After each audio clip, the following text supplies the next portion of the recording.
Okay. Yeah. Lady Wolf Pack on a whole nother level. Savage as they come, gang of female rebel. Got the sharpest claws, we got the whitest teeth. We coming for your lunch, but we only bring the heat. Hey y'all, I'm Cassidy, the favorite daughter, obviously. And I'm Kim, her mom, her match, and the real reason she turned out halfway decent. Welcome to Mom's Favorite, the podcast where we laugh, vent, and overshare like it's our full-time job. Yeah. And we're coming straight to you from Austin, Texas, where the queso's hot, the opinions are hotter, and we don't sugarcoat a damn thing. You know, just think of us as Thelma and Louise, but only they're related and they have a podcast instead of a death wish. So go ahead and pour yourself something strong, maybe a margarita, get a little snack. Because here on Mom's Favorite, we got a lot to unpack.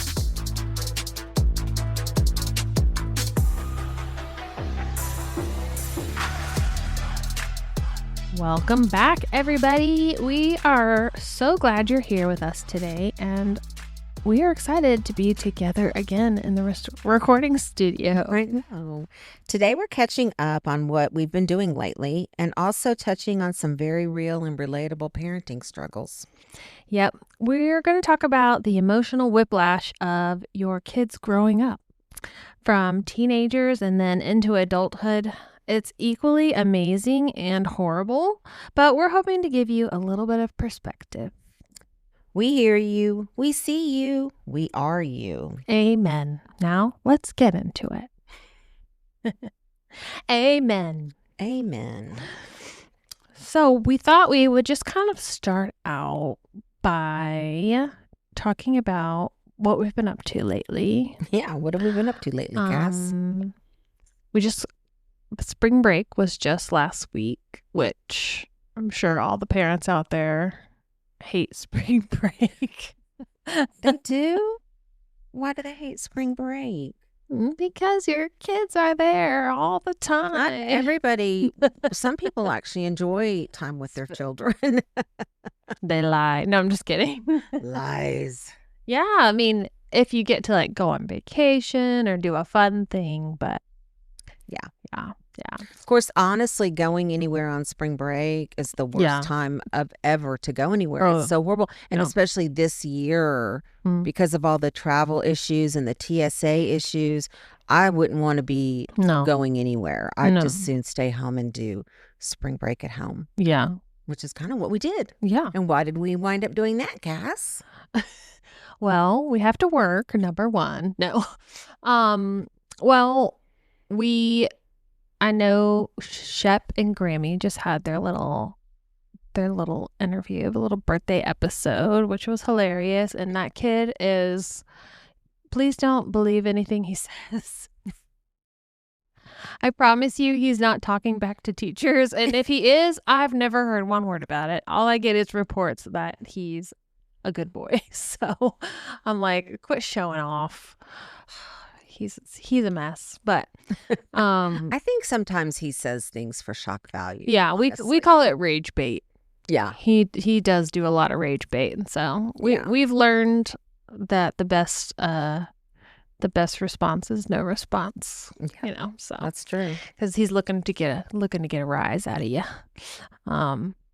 But yeah, so, you know, the kids had school all week, and then Friday was the day after Shep's birthday. He went to school, he came home, and I'm like, it's like the start of spring break, and he's like one day into being 10, and, you know, he's like, come in the garage with me, because something about that kid is like, he can't do anything alone. He's like, gotta have like a chaperone. He needs for everything. Yeah, he needs his bitch, aka me. And so he's like, he has ridden a bike before, like when he was 5, but then he like decided he didn't like riding bikes. So now he doesn't know how to ride a bike. And I keep telling him, no kid doesn't know how to ride a bike. You've got to learn how to ride a bike. You've done it before. You can do it again. And so he like got this idea in his mind to get the bikes out. So we got the bikes out. We pumped up all the tires. We were like trying to get him to ride. And he was like, just like not getting it. Also, because I think he's a little bit of a scaredy cat. He didn't want to fall, which is funny because he did end up falling, but he moved on to this thing called a Delta Wing scooter, which he literally never rides. Nobody's touched that thing in like 2 years at least. What's a Delta Wing scooter? It's a thing you got for them, but it's like a scooter that has 2 things for your feet instead of 1, and you put both feet on them and you kind of push side to side. Okay. Yeah. And so he was on that, and he was not going very fast at all, because if he was, I would have been like, you need to put a helmet on. He was like barely rolling. But I don't know what happened. I think he started going downhill a little bit and he panicked. I think he just panicked. He says, my vision went white. All dramatic. My vision went white and I just fell backwards. Well, long story long, he fell and landed on his hands and broke his wrist. Day 1 of spring break. I said, that's the wrong kind of break, friend. Yeah. So I was like, now he's just been like extra needy. It was the worst the first couple of days till he got his cast on, because he couldn't pull down his own pants or pull up his own pants. So he needed a little extra help. There was me pulling his pants down, and he's like, okay, give me privacy. He's totally fine, and he's able to pull his own pants down now. Good. But he's bored because his thumb is in the cast, and you don't realize how much stuff you need your thumbs for, especially when you're a 10-year-old boy and you like to play video games in VR. And so he's been just like, he's already a schemer. He's like always scheming up some plans, but now that he can't do his usual things, he's like, just has all these wild ideas. This morning at 9 a.m., I was making popcorn on the stovetop. Oh my gosh. He comes up with these ideas for you. Yeah. That's exactly right. That's exactly right. And if I try to say, well, can we do that later? No! It's like a whole meltdown. I'm like, oh, geez, Louise, this kid is trying to kill me. That's kind of what it's like with Jake, is that he is always planning something, always scheming something. And then when he's even doing the thing that he planned, he's scheming the next. Yeah. I don't know what that is. It's like it's an insatiable thing. It is. He's got to be doing something. That's dopamine seeking. Yeah. Yeah. That Shep's exactly the same. He's like, that's exhausting as a parent. Oh, it totally is. And then it's always like, if he sees anything like on a video, if it's like an activity, he's like, I've got to do that thing. Or if it's like an item, I want to buy that thing. Can you buy me this? Can you buy me this? Can we get this? Can we do this? Can we go here? Can we go there? I'm like, bro, I'm going to smother you. Yeah. Yeah, I know. I've got one like that too. And it is very, very exhausting. And then, they get... most of the time, those kids also can't accept no. No. And so it's very hard. You learn just out of survival as a parent to those type of kids that unfortunately you fall into the habit of just giving in and just giving a lot, because it is so not worth a meltdown. It is so not worth a meltdown. It is so not worth the crap that comes along with it. And I know that's just one of the things that you don't do as parenting. But unfortunately, when you've got kids that do have differently wired brains, they do require some different type of parenting. Yeah, you got to adapt. And you really do. We've like slowly learned that like there's ways we can kind of like distract him from ideas. But yeah, if like he gets on something, if you try to like say no or say maybe later, he's like a dog with a bone. Right. So yeah. But I'm in this like ADHD parenting Facebook group, and those posts make me feel a lot better. I know. Because the comments, like every single comment is like word for word exactly what happens in my house. I'm like, okay, good. So it's just not my kid. Right. Right. It's just not, I'm just not being a lousy mom or whatever.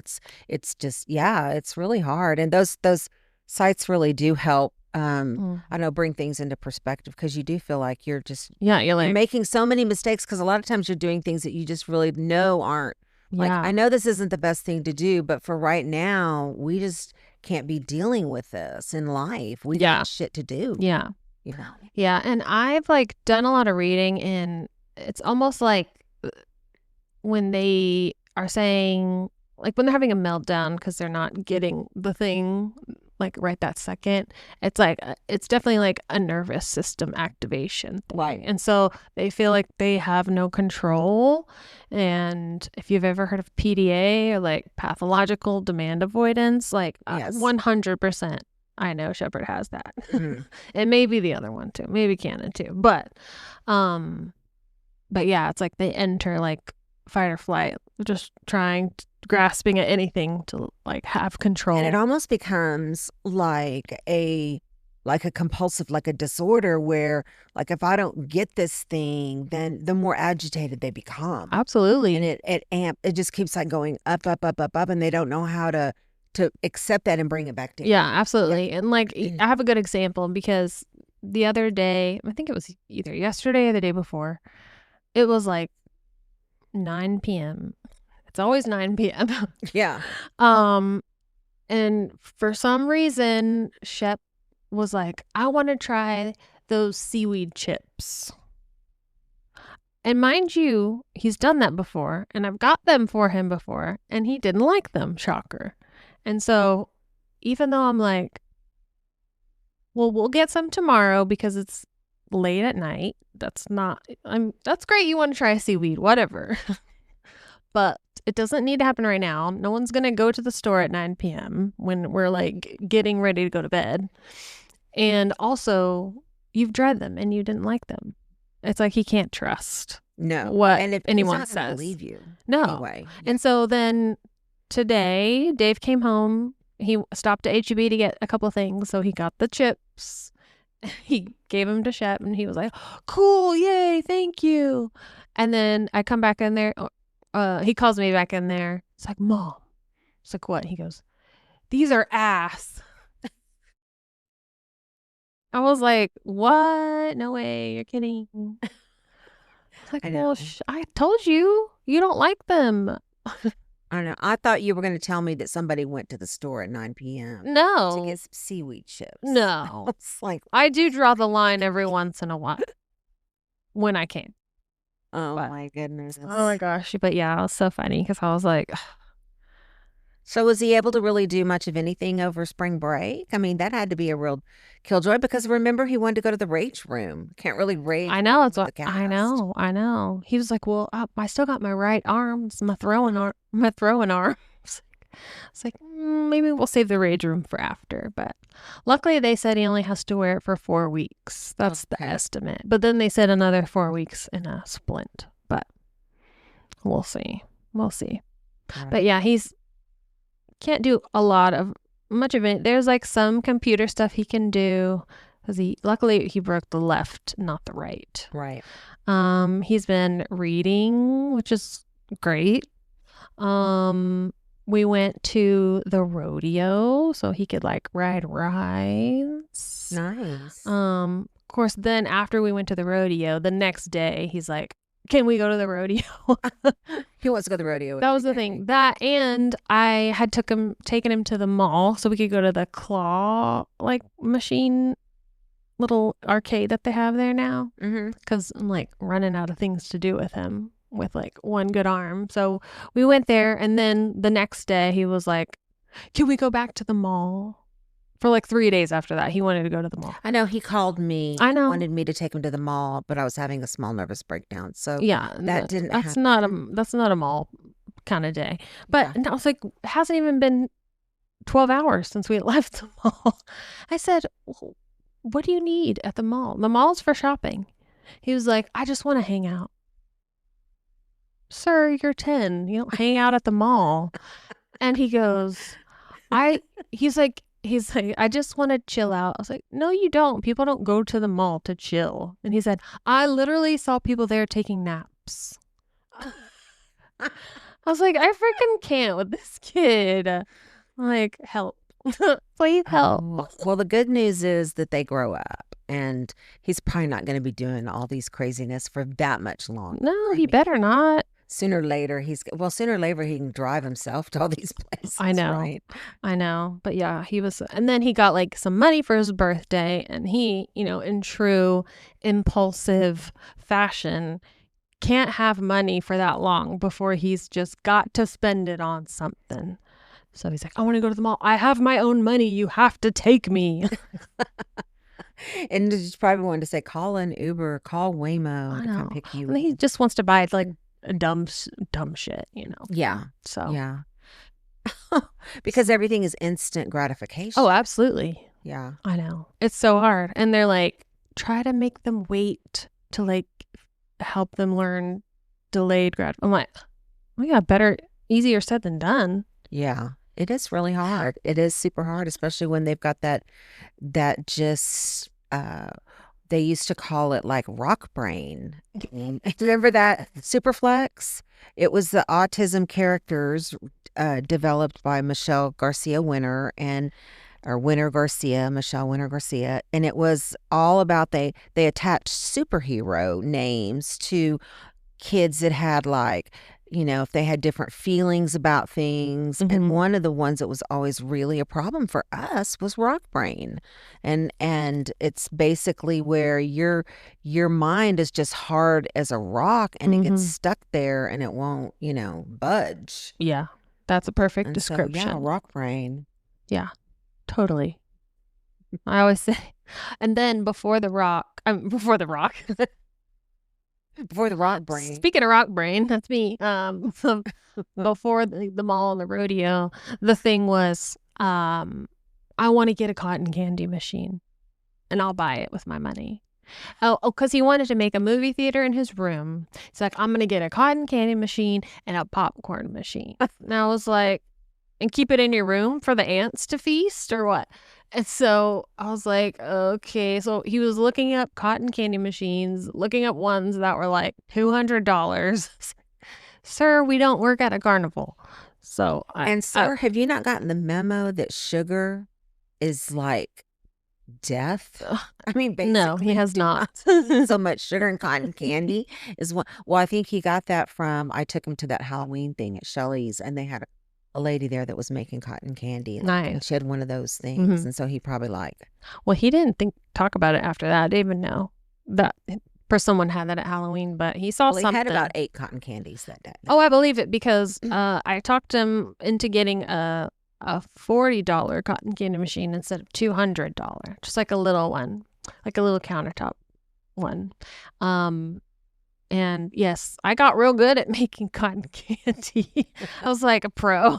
And thank God the thing broke. So I was like, now he's going to want the $200 one, though. He's going to say the reason why is because it was $40 and it came from Temu. No, it came from Target, but Temu. No, I think he's moved on. That's kind of what he does. He's like, I must have this thing and I must have it now. And then he like the novelty wears off and he's moved on to the next thing. Yeah. Like making stovetop popcorn. Jiffy Pop. Remember that? Remember Jiffy Pop? Yeah, the little silver thing. Yeah, silver bubble. Like this, and then it. Oh my gosh! I bet they still have it too. Oh, they do. I've seen it. Cute.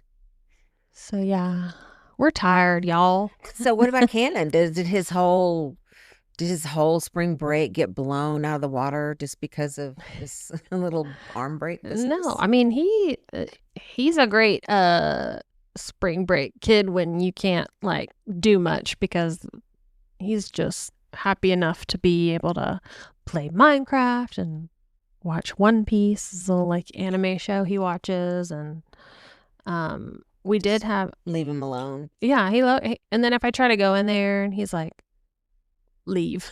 He's looking at me like, leave. Can you get out? But we did have Dave's dad and stepmom Karen drove from Phoenix to visit because her son Adam, Karen's son Adam, lives in San Antonio and he's getting married in October.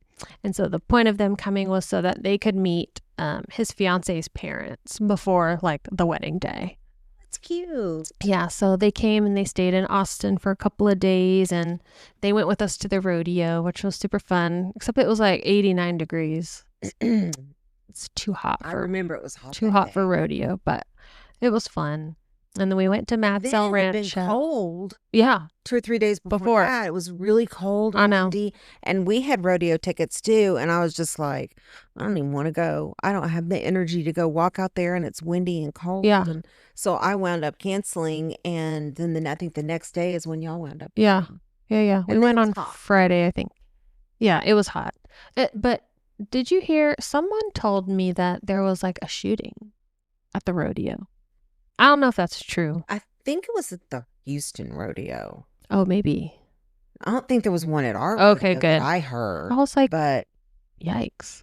But yeah, they went with us to the rodeo. We went to Matzell Rancho, and we just spent time with them. And it's been a long time since we've gotten to see them and catch up. So how'd they look? Did they look good? They look good. Did they look old like me? Shut up. None of y'all look old. Shut up. No offense, Carrie and Karen. Tough. They don't take it. They're cool. They're fun. Yeah, I'm very lucky. I have great in-laws. I know sometimes people have nightmare in-law stories. I'm like, couldn't be me. But yeah, they loved Canny and Shep, and they kept like taking them in their car when we would like go places. And I was like, well, we might just not come home. You can just keep them. Yeah. Well, maybe, I mean, now the boys are old enough, you could put them on a plane and send them to Phoenix. I could. They could fly by themselves. Yeah. Cannon's 40, so. I know, Cannon's 40 and Shep's 20. He thinks he's 21. And they'll be back in October for the wedding, so we'll see them again. That'll be nice. I would love to take a trip and go to Arizona again. I haven't been back there since, I lived there, I think, and I loved Arizona so much. Yeah. I love so many things about it. I'd like to go back to Yuma and see, because it's like a totally different place. Oh, I bet. I probably wouldn't even recognize it. I bet. Yeah. Then they invited us to come for Christmas this year because I guess her kids are going to be there. And so it's like going to be a big house full of people. I know, we want to. We're going to try for sure. And they got a new house. I would get in my own place. Oh, no. Yeah. I'd get like an Airbnb. Yeah, that's what we're going to do. Because in that way, there's too many people. And, I like to have my own space. And, my kids will be acting a fool, and I don't want them doing that at somebody else's house. Like, go to your own house for that business. Actually, your kids behave a little better at other people's houses than they, thank goodness. They do it. Yeah, they're great at school. They're great at other people's houses, pretty much. It's just our own house. They're like, I can finally be myself. I can finally be the little Diablo. I can finally be the little hellion. I've been holding it in all day. Oi. Oh my gosh. I love it. It's so challenging. I love being a parent. Speaking of being a parent, I will be a forever parent to at least one of my children, Jake, and he came home for spring break, and it's always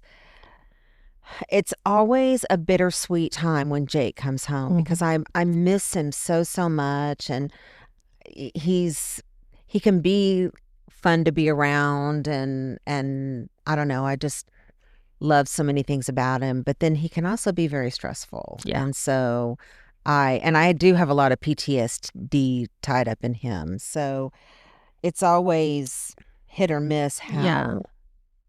You're not sure what you're going to get. Yeah, and especially depending on it, a lot of it depends on where he is at the time. If he's in a flare or in a space where he's kind of being struggling. Yeah. I tend to amp up more too. So, but yeah, it was a great week. He got to hang out with a lot of his buddies. I took Joseph and him and their friend Byram, who actually Jake went to high school with at Bowie. And Byram, actually is friends with Seth also, and then somehow they knew Hayden. Really? Hayden Smith. Because Hayden went there too. Yeah. And then they wound up knowing, and then it turns out that and then of course Joseph knew Hayden, and then so now Joseph is roommates with Byram, who Jake went to high school with. Oh my gosh. And I mean, it's just like a real small world. And anyway, these guys are so great. They are always so good to him, and they're such good little friends, and he always wants to hook up with them when he comes home. And it was Joseph's birthday, and they wanted to go have crawfish, so went to that Cajun place. Yeah, I can't remember. It's on the tip of my tongue too. Crickets. Look at let me see. Insert cricket noises. Insert crickets that we don't know the name of.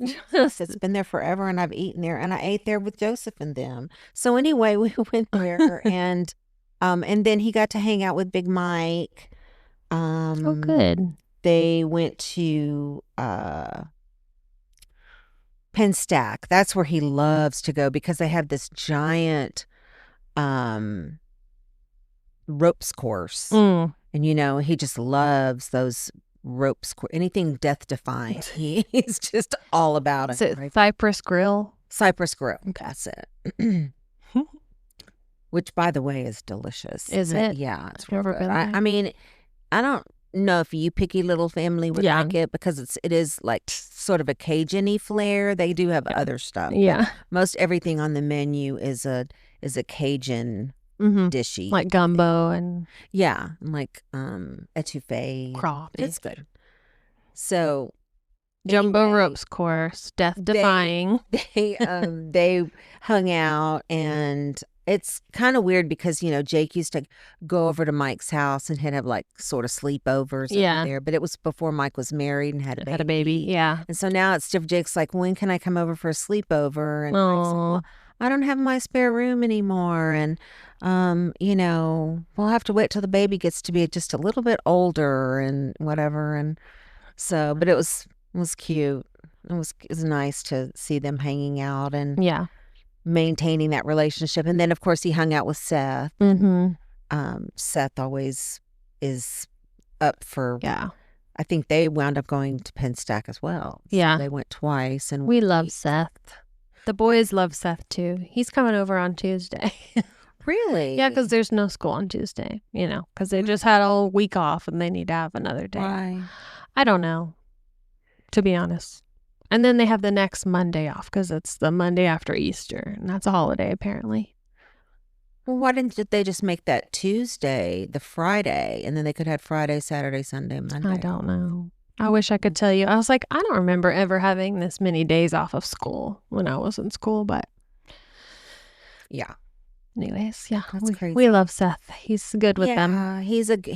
He told me he was going to be having an interview in his real career field, so we may kind of lose him a little bit because he's been doing some side jobs until he, I guess, got something going. But yes, he is what an angel he is, and he's near and dear to my heart for sure. And Shepard calls him his big brother. Yeah, I love that. Yeah, they're cute. I love that. So one of the things when Jake was home, one of the things that Jake loves to do is he does a lot of walking, and he loves to go for a walk. And when I say a lot, I mean he went an average of like 5 to 7 miles on a walk every day. And it's hard to let him go independently. And he wants to go independently. He doesn't want anybody to come with him, and he wants to go on these little walk adventures. So he walks over to the fire department, which is right behind us basically, and he just walks up there and he'll just be chatting it up with the firemen over there, and then he'll come home and tell me, and then there was a policeman there, and I talked to him too, and his name was Officer da da da. He's like very social, and I don't want to take that away from him, but I'm also terrified in a way that, what if he comes up to someone who's not nice. Yeah. You know, Exactly. I mean, luckily we've lived in this neighborhood for 20 years. Yeah, and everybody's pretty nice. And it's a pretty decent neighborhood, meaning it's not Thugs the and east side of before it became the bougie side. Yeah. No. We used to say the east side when we were anybody from Old Austin knows that anytime anybody said anything about the bad part of town, it was east of I-35. Yeah. I mean, anything east of, oh no, that's east of I-35. Yeah. That was kind of like what would be considered the ghetto, the slums. Yeah. Or the ghetto. Now it's a little place. Regentrified everything. They've redone it all. And Yeah. now it's like where everybody wants to live, and it's expensive too. So, but anyway. Yeah, like you know the reality of the possibilities. Right. And it's hard to forget about. Where so he's functional enough to know that he wants to do these things that adults do. Mm-hmm. But he also is not able to do a lot of those things, and he doesn't understand like, for example, driving. He still is like, well, when can I start driving? Mm-hmm. And in his mind, he's going to someday get a driver's license. Yeah. And in my mind, that really is not going to happen. I mean, he's almost 26, and I don't see his abilities to, operate a motor vehicles ever being anything that he would be capable of doing safely. Right. Now, maybe he could drive a little golf cart around, or I don't know. Yeah. I don't know. There's other options, but not a motor vehicle on a road. Right. I barely want him to cycle too, because, he's already had a pretty serious bike crash, broke bones. Yeah. So, so he wanted to go to Subway. He's kind of like, I want to go to Subway. And I'm like, okay. Well, can I walk to Subway and then I take money with me to buy my food? And I'm like, yeah, because the last time he walked out and he went and ate somewhere, he dined and dashed. Yeah, and so unknowingly, so I didn't want that to happen again. And I was happy that he understood he needed money. Yeah, he knows. He knows a lot of stuff. Yeah. So I gave him like $25, and he was going to walk to the Subway, which is, I don't know, not that far from here, but and I had a tracker on him, and I was kind of watching, and I went up to the Subway when he got up there, and there he was sitting there, and he had ordered his food, and he was sitting down and eating it right there, no problem. I went up there because I was thinking, well, if he runs into trouble with anything there or whatever. Yeah. But he didn't, and he did great. And I love the fact that he wants the independence. I don't like the fact that it's so hard for me to give it. Yeah. But I'm working on it. I really am. Yeah. I mean, that's hard for all parents, but I think I can completely sympathize for you and your position, how difficult that would be, just based on like the things y'all have experienced. Yeah. Yeah, for sure. But so far, the interactions he's had with people have been 100% positive. And I can't live life worrying about every single thing that Jake's ever going to, because if I do, he's going to not live a fulfilled life. And I think he wants to be out there. He wants to talk to people. Yeah. But so Shelly shared a piece with us in our girl group, and I was going to read it real quick because it's kind of pertinent to what we've been talking about. It's called "Letting Go is Not the Same as Giving Up." I have to let go of my children, both of them. That's part of the deal of being a parent. I get to love them and teach them, but I don't get to keep them. I have to set my children free. I have to let them grow up to be who they were meant to be and to live their own lives. Like fluttering butterflies, they were born to take flight. If I hold on too tight, I will crush their wings. If I hold on too long, I will smother and die. If I try to flap their wings for them, well, that's just ridiculous. But that doesn't mean I haven't tried. Mm-hmm. No, I have to let go. I have to believe they can fly. But letting go is not the same as giving up. Letting go is full of hope and possibility. Letting go is giving up the things that belong to my children. I can do letting go, but I'm holding their hands with my heart. I love that so much. I know. It's like, and it's so true. It's, They wrote that for you. They did. They did. Whoever. I think, because I think all of us right now are kind of going through that. Yeah. A lot of our friends are going through that, and and even just letting go, as like Canon goes from middle school to high school. Mm-hmm. It's a little bit more letting go of it, Mm-hmm. more and more until you just finally have to just say, "Hey, you're on but your own." It's different. Yeah. Okay, so I have you and I have Jake. Letting go of you was different because Definitely. I had trust in you. Right. I had trust in your abilities. Right.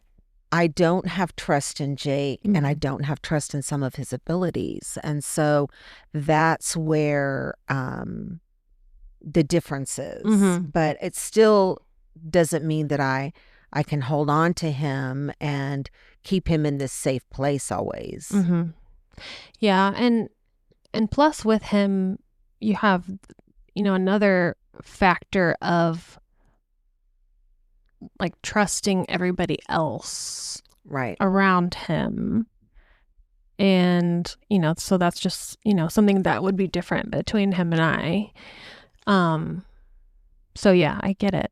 That's hard. And the thing with Jake that's so difficult is he doesn't know that there's bad people. Yeah. And so he doesn't understand motives, why anybody would do anything they would do. So he's very trusting. And if someone said, "Hey, can I have your phone?" or "Hey, can I have all your money?" he would just hand it over to him. Or, Yeah. I mean, he just, Sure. no, he just doesn't know things. And partially we have sheltered a lot. We don't put a lot of stuff out there like that because, there's just so many things he doesn't even really need to know about.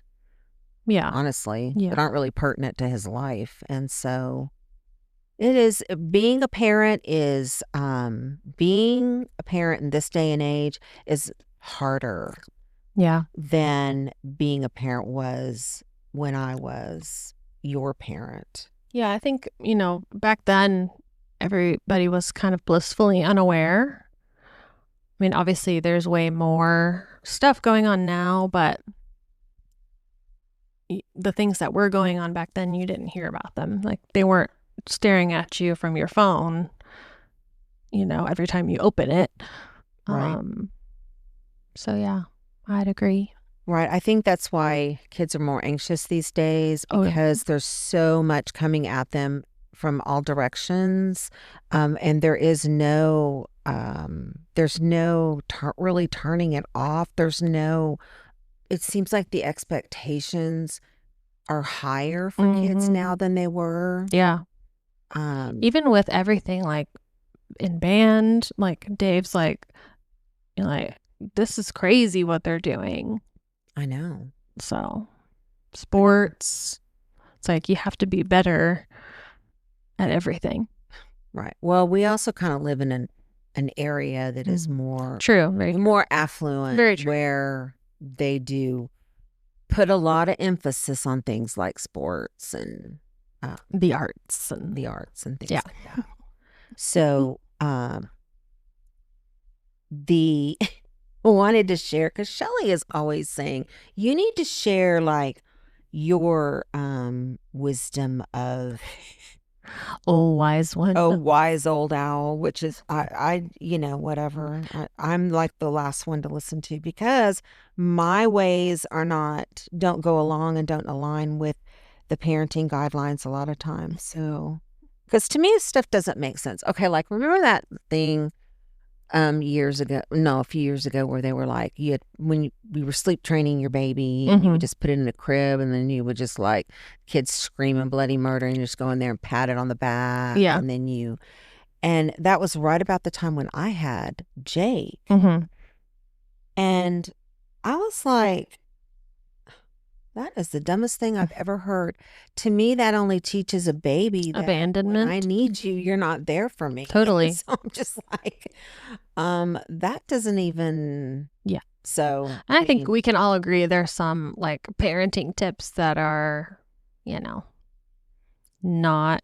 I mean, like, you're gonna do you, raise your kids how you want to raise your kids, but absolutely. And I think that different families, different people have different agendas and different goals for their families, but different strokes for different I also know one thing with all my whole heart and soul. We are born as mothers with knowledge and intuition. And even if we don't think we are, and you have to listen to that intuition. Yeah. And you have to do what feels right. Is right and what feels right, and not what, even what doctors tell you. Yeah. Or your absolutely. Your friend who had a baby, because every baby is different and every situation is different. And I can't tell you how many stories I was reading, like, of these parents that were like being told, oh, no, the baby's fine, but like the mom's like I know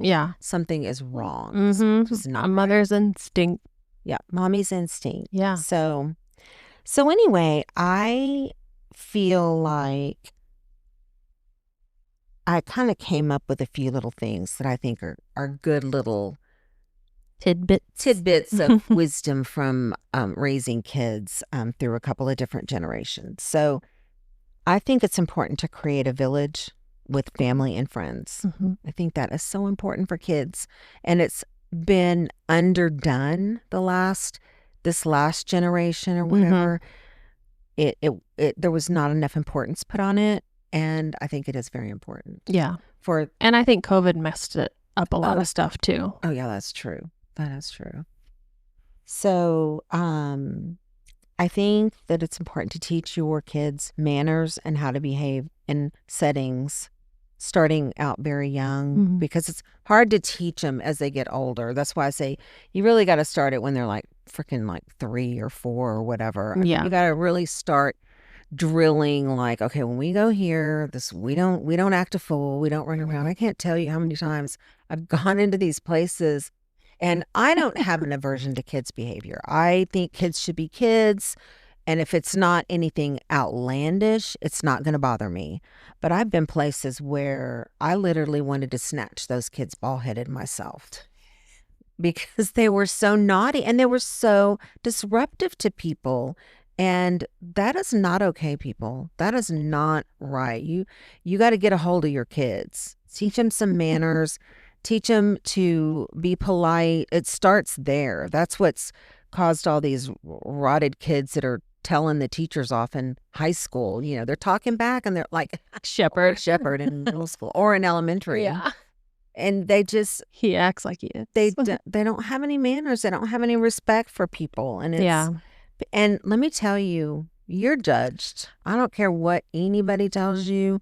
You are judged. People look at your children, and if your children are little heathenites, then they're going to be like, who do you think they're going to look at? They're not going to be looking at the school. They're not going to be looking at whatever. They're going to be looking at the mom and the dad. Like, what the hell? What's wrong with these kids? So that would be my advice. Teach them values and things like how to work hard, and don't give them everything. Right. Teach them how to win and lose. How to be a good winner, how to be a good loser. Try all things. Try everything. Try it again. Curling. Try broccoli. Try the debate team. Try everything. The only way you're going to find their gifts is for them to try things. And not all kids are going to go and seek it out. So you have to kind of be their person. Says, hey, let's look into this. So Yeah. Like, I think this would be good for you. Let's try it. Yeah, exactly. Say yes more than no. Yes. Yes. Say yes more. Amen. I agree. Be a yes. Be a yes. Don't overindulge with things, but take them on adventures. I mean, as you grow up, like, I can look back into my childhood and I remember places that I've been. I remember places my parents took us and adventures that we had. I don't remember toys I had growing up. I mean, those things aren't really that important to kids. They're in the moment. They're 5 minutes of fun. Yep. That's it. And the last thing is keep talking to your kids, and importantly, keep listening to your kids. Listen to what they're telling you. And I think a lot of times parents are busy and kids do talk a lot. A lot of kids do jabber a lot and they talk about a lot of things. But in order to really understand what's going on in their heads, I think you have to listen between the lines. You have to listen to, and you have to watch what's going on. Don't put your head in the sand. And meanwhile, your kid is mentally struggling to the point where they're thinking about suicide or they're, you know, doing drugs or they're being bullied or, you know, they're struggling. And I don't want any kid of mine or any kid at all to be going to school every day in fear or being harmed or, I mean, it's not okay. And it starts with parenting. Pay attention to your kids. Yeah, I've always felt really strongly about I always want my kids to feel like they can come to me no matter what. And they'll never be in trouble. They'll never, you know, like with me, like, right. They'll never be judged. And that, you know, like the whole, if you're drunk at someone's house at 4 a.m., you can call me to come and pick you up. Or like, if some other kid is being mean to you or, you know, even with like sex, you know, it's like, that's how young girls get pregnant because they don't know and they don't feel like they can talk to their parents about that stuff. And so they're just like, well, I didn't know I could get pregnant. I know. So it's, you really have to talk to them, because if you're not going to be talking to them, somebody else will be. Yeah. And you want to be the one in their ear. And even if they don't even seem like they're listening, even if you don't think they're listening, or even if you think it's not getting in, or they're never going to do what I tell them to, eventually something will show up that will let you know they're hearing you. Yeah. I know. I always say to the boys, I'm like, one day you're going to be like, oh, my mom was right. My mom tried to tell me this, but I wouldn't listen. Yeah, because like Shep told me that some kid was making comments about his weight, and so that made me happy that he felt like he could tell me. Right. I was like, I'm glad you told me. You know, it's important because that's not okay, and we have to make sure that that doesn't happen. And if you don't tell anybody, it won't stop. Right. So, exactly. yeah. Exactly. I like that too. And that's why I like having little chats with them too, because I can sometimes you can get information out of them or kind of help them think about something. And I don't know, maybe sometimes they might listen to me. Yeah. Yeah. I don't. And with boys too, I feel like society's got so like harped on, you know, boys being tough and all of that, like, you know, boy behavior. But then that's how you have all these men that, you know, don't know how to deal with their feelings, don't know how to name their feelings, just bottling it all up, you know. And so just trying to teach them, like, it seems like you're angry. Are you angry? You know, just like putting a name to the feeling and then learning techniques how to deal with those emotions, not like stuffing them down and then drinking beer or something. Right. Yeah. Yeah. Like everybody else does. Yeah. Right. Like I do. No, I'm just kidding. I don't drink beer, but I do stuff them down. No. Yeah, I totally agree with all those tips. I love those. And that kind of takes me to, I was going to read this little quote that I heard about, your kids and growing up and the kind of home you make for them. And I really liked it. So I was going to read it. Okay. Someday your child will describe their childhood to someone you've never met. They'll sit at a table you didn't set, in a home you didn't build, across from people who only know them as adults, and they'll tell them a story about what it was like to grow up in your house. Not every detail, just the parts that stayed. The feeling of walking through the door, the tone at the table, whether the home felt warm or unwelcoming, joyful or tense, safe or performative. We don't get to choose the story they'll tell. We don't get to edit it later. But we're writing it now. In ordinary dinners and random Tuesday nights, and moments like the one you're sitting in right this second. Long after the Legos are gone and the schedules change, and the house gets quieter, the story of home keeps speaking. I can't tell the story they'll choose to tell someday, but I can keep setting the table like it matters, because it does. Oh, yeah. so sweet. So if you're in the thick of it and you want to smother your kids, yes. yeah, it's all about perspective and yeah. And like you don't want your kids to be like, all my dad or all my mom ever said was no. Right. You don't want that. You don't want to remember your childhood as your dad was always on his phone. Yeah. Or your mom was always on at work, or not listening to me. Yeah, for sure. I mean, you do have to have a balance. I'm not saying overindulge everything that the kid wants and give them your 100%, because there's just not that much to give. And especially with you, because I mean, you're a working mom too. It's different when you can devote, like a stay-home mom can devote all of her time and attention to, but you can't do that. You have a demanding job, and a job that you have to actually think about. And yeah, definitely balance. And it's hard because I'm sure every parent feels this way. You're like, I hope I'm doing enough. Because you never feel like you're doing enough. Right. You don't. Yeah, like, exactly. No one is ever like, I'm doing a great job at this parenting thing. I am slaying. Killing this parenting situation. Yeah. No. You're like, agree. Am I going to ruin my children forever? But then, it's when you have moments like, there's like a coach at Kiker, like one of the coach teachers, I guess, a PE coach. Every time Shep and him see each other, they do this like little fist bump, this little like secret handshake fist bump thing. And then like Shep walked into the school and he's like, you have a really great kid. Oh.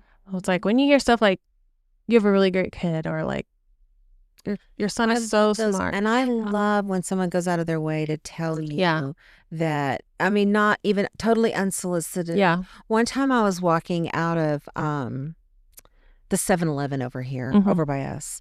And there was a kid I was walking out and he would start walking in. And Jake had been with me, and he had walked in front of me and walked to the car. And the kid stopped me and said, is that your son? Mm-hmm. And you're like, oh God, I'm sorry. What did he do? I don't know. I don't know what to say. Is it? I don't know. And I said, yes, it is. And he said, I just wanted to let you know that he is a great kid. I had him in a class at Bowie, and he is such a joy. And he stopped me. I didn't even know this kid. Yeah. And it totally made my day. Yeah. It made all the crap that I deal with a lot of times with him, and was going through all of the struggles, just to get that little nugget of love was so wonderful. Yeah. You're like, okay, we're doing okay. We're doing okay. We're doing okay. I mean, if other people, enjoy being in the presence of my kid, then we're doing okay. Yeah. So, yeah. So I wanted to tell you, I didn't even tell you about my adventure, but yesterday I went to that Leaf, Lano, Earth, Art, and the Rock Festival. Is that whatever? Rock Fest, but not rock and roll. Rock, meaning as stones on the ground. I went to that with Liz because, I don't get to see Liz that much anymore because she's always busy with work and school and everything, and it's almost over. But I tell you, it's been a stressful time because we used to hang out a couple times a week at least, and now I'm lucky if I get to see her maybe once a week for a couple of hours. So when she texted me, she said, "Do you want to go to this rock festival thing in Lano?" And I was thinking, I hate rock brain. I hate rocks. I just do not like rocks and don't really care about all that stuff. But you wanted to spend time with her. Yeah, with Lizzie, because she's always a fun time. And we always make everything an adventure. So we wound up going, and it turned out to be a very lovely little event. As a matter of fact, I think the boys would love it. There's so much, exploring and rock climbing and I don't know. There's music. There's bands playing there, and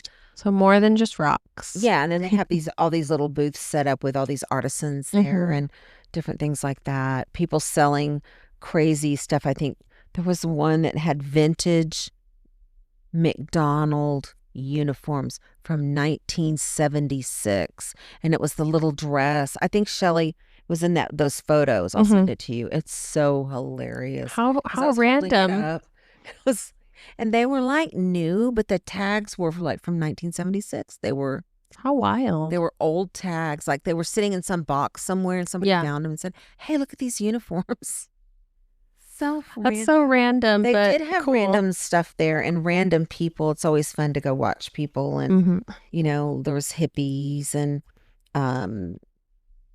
we got this really good pizza from this Stone pizza truck that was there, and I was starving, and I overate. And that's fun. Then I decided, and I only had one piece of pizza, but still it was like, I knew like before I finished it, I was already full, but I was like, oh my God, it's so good. I want to finish it. And I did finish it. And then, of course, I had the idea, let's get an ice cream cone over there. So and I got some ice cream. Well, on the way home, I started feeling so sick. I started feeling sweaty. Yeah. I basically had dumping syndrome. And I'm like, pull over somewhere. And Liz, if I'm going to be sick with somebody, I want it to be with her. Yeah. She's trying to pull over, but we're still on like not on the highway. Pull over. So we wound up in the parking lot of a Baylor Scott and White hospital out in Nowhereville.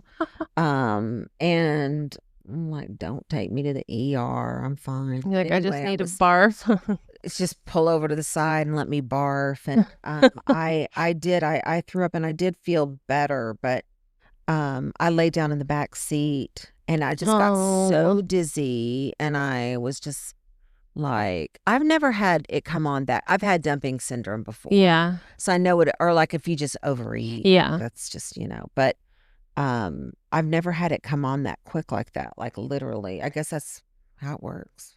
Yeah.